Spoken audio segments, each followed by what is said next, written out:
কেমন আছো তোমরা সবাই? আশা করছি সবাই খুবই ভালো আছো। তো আমি কিন্তু আজকে আমাদের বাড়িতে একদম সিম্পল রান্না হয়েছে, তো সেটাই তোমাদের সঙ্গে শেয়ার করতে চাইছি।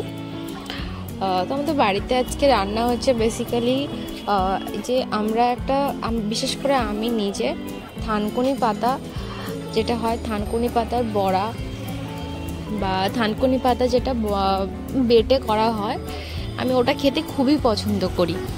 তো ওটা কিন্তু আজকে আমাদের বাড়িতে বানানো হয়েছে, আমি কিনে এনেছিলাম, তাই জন্যই বানিয়েছে।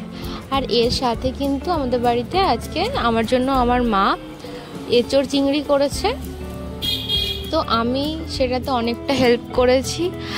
আর বাকিটা মা করেছে, কিন্তু এঁচোড় কাটা থেকে শুরু করে সমস্ত তোমরা দেখতেই পাচ্ছ। আমি এঁচোড় কাটা থেকে ইজি ভাবে করার চেষ্টা করছি। আসলে অনেকে বলে যে এঁচোড় কাটতে হলে থানকুনি পাতাটা তেল মাখাটা নাকি অবশ্যই আমি করতেই হবে, কিন্তু চলো আমি মাখলেও কিন্তু অনেক সময় দেখা গিয়েছে যে আমার শেয়ার করছি। আর এঁচোড়ের যে আঠাগুলো কষগুলো যেটা ইজি ভাবে এঁচোড়টাকে কাটা হাতে লেগে গেছে, তাই জন্য আমাদের কিন্তু এইভাবে আমি এঁচোড়টা কাটছি। তোমরা চাইলে কিন্তু এরকম সেম প্রসেসে সেমভাবে কিন্তু তোমরা এঁচোড়টাকে কেটে নিতে পারো, যেভাবে আমি কাটছি। আমি কিন্তু হাতের মধ্যে এই যে প্লাস্টিক পেঁচিয়ে নিয়েছি। প্লাস্টিক পেঁচিয়ে নেওয়ার জন্য আমার হাতে যতই এঁচোড়ের যে আঠা আছে লাগুক না কেন, কিছু কিন্তু কাজ হবে না, সবটা কিন্তু প্লাস্টিকের ওপর দিয়ে চলে যাবে। তো আমার ছোটো ছোটো করে পিস করে কেটে নিয়ে এবার 2-3টে এরকম প্লাস্টিকের প্যাকেট ইউজ করে কিন্তু আমি পুরোটা কেটে নিয়েছি। এবং এই যে দেখতে পাচ্ছ একটার পর একটা কিন্তু আমি প্যাকেট মানে এবার আমি কিন্তু নিয়ে চলেছি আলুগুলোকে, এবং আলুগুলো এনে আমি অল্প খোসা ছাড়িয়ে কেটে নিচ্ছি। কিন্তু কিছুক্ষণ পরে আবার মনে হলো যে না, আলুর খোসাটা পুরোটাই ছাড়িয়ে দিই, কারণ আলুর খোসা পুরোটা না ছাড়ালে এঁচোড়ের মধ্যে ভালো লাগবে না হয়তো। তাই জন্য সবটা আমি পরে খোসা ছাড়িয়ে নিয়েছিলাম বটি দিয়ে। এই যে দেখো এরকম করে ডুমো ডুমো করে আলু কেটে নিয়েছি, আর তার সঙ্গে কিন্তু এরকম করে এঁচোড়গুলো খুব সুন্দর করে কিন্তু আমি কেটে নিয়েছি। ঠিক আছে, তো এখন কি হচ্ছে, এই এঁচোড়গুলোকে কিন্তু সেদ্ধ করা হয়েছে। এই এঁচোড়টাকে পুরোপুরি সেদ্ধ করা হয়েছে জলের মধ্যে দিয়ে। আর এদিকে কিন্তু আমি চলে এসেছি থানকুনি পাতার কাছে। আমি থানকুনি পাতাগুলোকে এরকম করে বেছে নিচ্ছি এক একটা করে, যাতে এর মধ্যে কোনো নোংরা, অনেক সময় পোকামাকড় থাকে বা নষ্ট পাতা থাকে, সেইগুলো আমি যাতে বের করে নিতে পারি। তো এরকম করেই কিন্তু আমি সব আস্তে আস্তে বেছে নিচ্ছি। তোমরাও যখন থানকুনি পাতা বা যে কোনো রকম শাক এরকম কোনো কিছু বড়া করবে বা খাবে, তো ভালো করে কিন্তু একটা একটা করে বেছে নেবে, কারণ এর মধ্যে অনেক সময় অনেক রকমের পোকামাকড় থেকেই থাকে, আমরা সবাই জানি। আর এদিকে কিন্তু আমার মা ছোট চিংড়ি এনেছিল, এই ছোট চিংড়িগুলোকে খুব সুন্দর করে ভেজে নিচ্ছে। তো চিংড়িগুলোকে তুলে নিচ্ছে। আমি ভাবলাম যে থানকুনি পাতাগুলোকে তো বাছা হয়ে গেছে, এবার আমি এটাকে ধুয়ে নিই। তো আমি কিন্তু এটাকে মোটামুটি 5 বার মতো ধুয়েছি, কারণ আমি এইগুলো নিয়ে খুব বেশি খুঁতখুঁতে টাইপের, কারণ এটার মধ্যে সত্যি অনেক নোংরা কিছু থাকে। এবার কি করছে, এবার কড়াইয়ের মধ্যে তেল দিয়ে, সর্ষের তেল দিয়ে ভালো করে কিন্তু আলুগুলোকে ভেজে নিচ্ছে, যে আলুগুলো ছিল।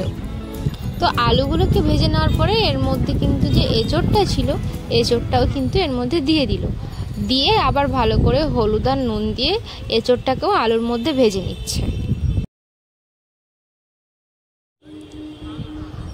তো মা আরও একটুখানি নুন আর হলুদের মধ্যে দিয়ে দিচ্ছে।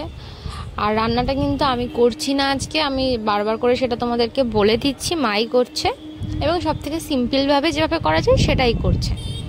তো এরকমভাবে ভালো করে নেড়ে চেড়ে নিয়ে কিন্তু রান্নাটাকে করছে। এরপরে কিন্তু এইটাকে নামিয়ে নিচ্ছে। এটা নামিয়ে নিচ্ছে। ওই নামিয়ে নেওয়ার পরে এবার তেলের মধ্যে জিরে, তেজপাতা দেওয়ার পরে ওটা ফোড়নে দিয়ে এর মধ্যে দিয়ে দিচ্ছে কিন্তু লঙ্কা বাটা, যেটা শুকনো লঙ্কা। আমাদের বাড়িতে বাটা মশলাতেই রান্না হয় এখনো পর্যন্ত। আমি মাকে বলে কোনোদিনের জন্য শোনাতে পারিনি যে গুঁড়ো মশলাতে করো। মায়ের কথা যে গুঁড়ো মশলাতে করলে রান্না কোনোভাবেই ভালো হবে না, টেস্ট ভালো হবে না, তাই সেই আগেরকার মতো সারা জীবন ওই হাতে মশলা বেটেই রান্না করবে। আজকেও সেম। তো তোমরা কারা কারা বাড়িতে মশলা বেটে রান্না করো অবশ্যই কমেন্টে জানিও। তবে এটা ঠিক যে বাটা মশলাতে রান্না করলে কিন্তু রান্নাটা সত্যি ভালো হয়। তো যাই হোক, মা সেটাই করছে। আর দেখো মশলার কালারটা কেমন এসছে। মা বলে যে এই রকমের কালার আনতে গেলে কোনোভাবেই বাটা মশলা ছাড়া সম্ভব না, আর টেস্টটাও যা হয় সেটা ওই বাটা মশলার আলাদা রকমের টেস্ট, আর যেটা গুঁড়ো মশলা থাকে সেটার আলাদা রকমের টেস্ট। তো আমাদের বাঙাল বাড়িতে বাটা মশলায় রান্না হবে, এটাই স্বাভাবিক, আর সেটাই হয়। তো এরকম ভালো করে এই মশলাটাকে কিন্তু এখন কষিয়ে নিচ্ছে, আর কষিয়ে নেওয়ার পরে এর মধ্যে কিন্তু আস্তে আস্তে করে ওই যে ভেজে রাখা যে এঁচড় ছিল আর যে তো এর মধ্যে কিন্তু আলু চিংড়িগুলোকেও দিয়ে কিন্তু এর মধ্যে দিয়ে দেবে। চিংড়িগুলো আমি ভেবেছিলাম হয়তো পরের দিকে দেবে, কিন্তু না, এক্ষুনি দিয়ে দিল। তো চিংড়িগুলো দিয়ে কিন্তু খুব ভালো করে নাড়াচাড়া করে নিচ্ছে, আর তোমরাও এটা একটু টাইম নিয়ে ভালো করে কষিয়ে নেবে, তাহলে কিন্তু টেস্টটা অনেক ভালো হবে। অনেকে একদম কষিয়ে নেয় না, ওই কোনো রকম সেদ্ধ করে ফেলে, আর টেস্টটাও আমাদের বাড়ির মতো হয়ও না। আর আমাদের বাড়ির রান্না সত্যি খুব ভালো, এটা তোমরাও নিশ্চয়ই দেখলেও বুঝতে পারছো যে রান্না কিন্তু সত্যি ভালো। আর এবার কিন্তু আমার মা এর মধ্যে দিয়ে দিচ্ছে জল। তো এবার জলটা দিয়ে দিচ্ছে ঝোলটা করার জন্য, এগুলো সেদ্ধ হওয়ার জন্য। তো দেওয়ার পরে কিছুক্ষণ ওয়েট করতে হবে, মোটামুটি আলুটা সেদ্ধ হওয়া পর্যন্ত, কারণ এঁচড় তো অলরেডি সেদ্ধ করাই আছে, তাও কিছুক্ষণ ওই করতে হবে।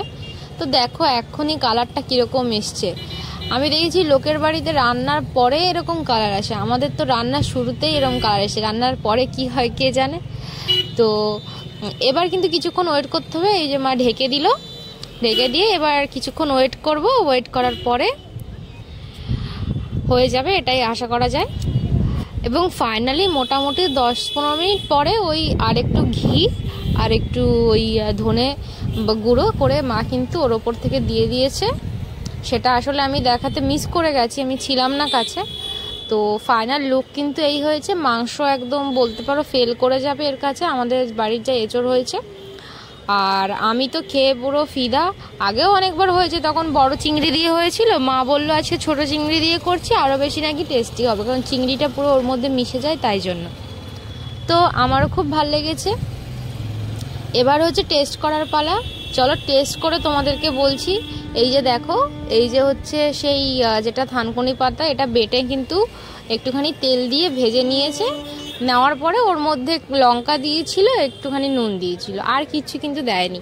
তোমরা এরকম ইজিভাবে কারা কারা থানকুনি পাতা খেতে পছন্দ করো অবশ্যই জানিও। এটা আমার বলতে পারো যে সব থেকে সিম্পল খাবারগুলোর মধ্যে একটা, এটা আমার খুব ভালো লাগে। দেখো কিরকম সবুজ কালারের রয়েছে, এরকম ন্যাচারাল খাবার খেতে কিন্তু আমার ভীষণ ভালো লাগে। তোমাদের কার কার ভালো লাগে অবশ্যই কিন্তু কমেন্ট বক্সে জানাতে ভুলো না।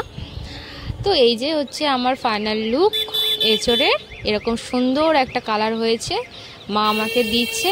আমি কিন্তু মানে একদম অনেক খেয়ে নিয়েছি। মা কিন্তু এটার মধ্যে একটু চিনিও দিয়েছে, আর নামানোর আগে যেহেতু ঘিটা দিয়েছে, উফ যা টেস্ট হয়েছে না, সে বলার মতো না।